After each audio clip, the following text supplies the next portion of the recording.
Okay, so before this video actually begins in its sort of proper topic, the main topic that at hand, I want to say a huge sorry that I didn't have a video up yesterday. Unfortunately, I was a little bit tired.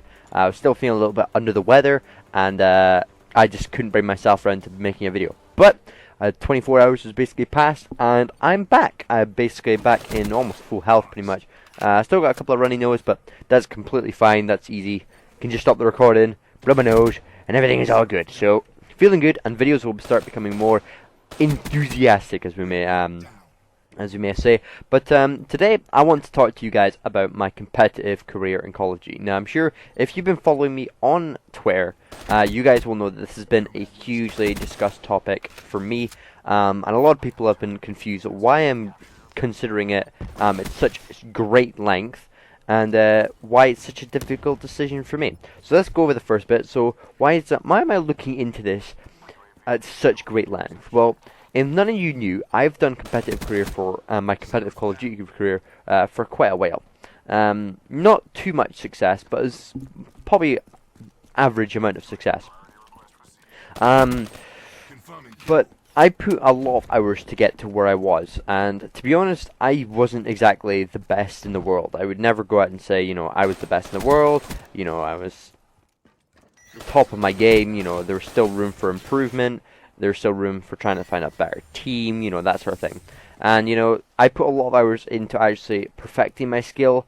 Obviously, I didn't put in as much hours as I probably should have in the end, but unfortunately, that's just how the cookie crumbles. So, at the end of November, I'd made the executive decision that I would take a step back from competitive and, let the rest of my team, play out the season, play well without me, because it seemed very clear that I was kind of not holding them back in the sense that they were losing games because of me, but they weren't winning games because of me was basically the case. And if you don't know me personally, I'm very competitive, and I want to kind of be the star of the show, as you may so call. I want to be the person getting the 1v4, getting the few 2-3 pieces that can win us games. That's the kind of person I'd want to be. Unfortunately, my skills don't allow me to be like that, and of course that just makes me frustrated, it gets me annoyed, and it makes going on how us gamers call the grind very difficult. So I've been taking it into a massive decision, and why is it such a difficult decision? Well, you see, I put in about 3 years worth of practice and stuff like that, especially when near the end of Advanced Warfare and Black Ops 3, right at the start of Black Ops 3, I put in the hours. I was putting in maybe 6, maybe even 7 hours a day, straight grinding, getting the kills, getting the deaths, getting everything that I need. I'm perfecting my aim. Obviously, at the start of Black Ops 3, I got myself a Scuff. I had my Astro headset. Just recently, I bought myself a brand new BenQ monitor, which I'll be using if I probably just given my final decision away there. But we'll get to that in a minute. So obviously, to get back to where I need to be, I need to go through that phase of my life again, where I have to put in several hours of my time and putting it into this game.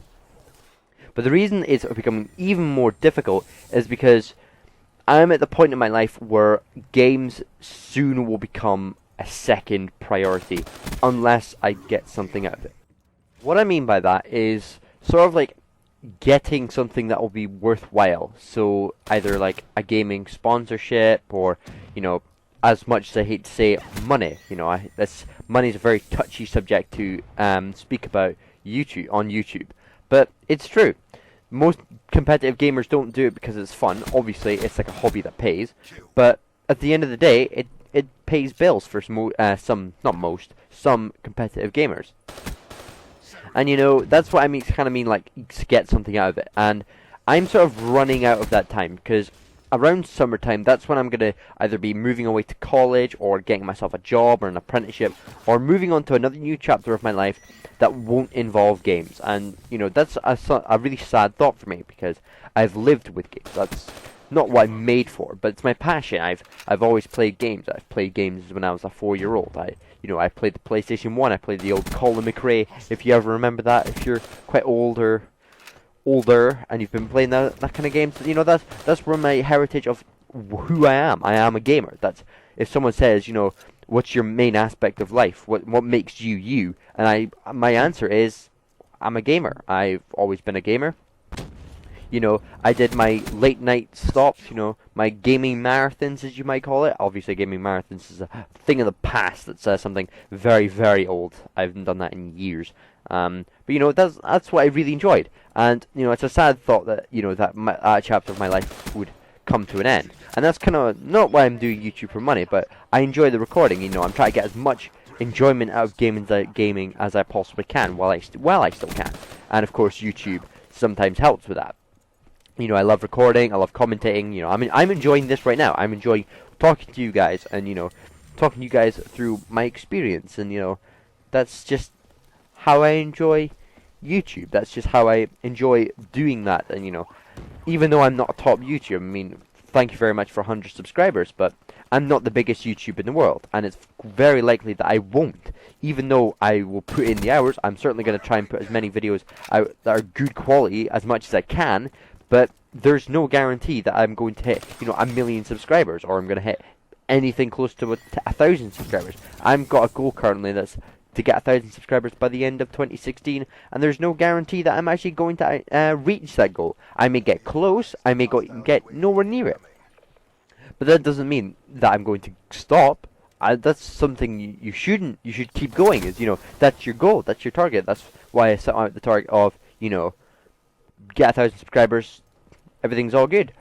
So obviously that all incorporates to making this a hard decision, because of course, do I want to continue doing YouTube where potentiality is always open, or do I go into Call of Duty but then I can't do that forever? YouTube is not, I wouldn't say easy, but it's a lot easier than doing competitive Call of Duty, because competitive, you need to be putting in the dead hours. You need to be getting your 6 or 7 hours. You need to be doing your late night stops. You need to be entering tournaments.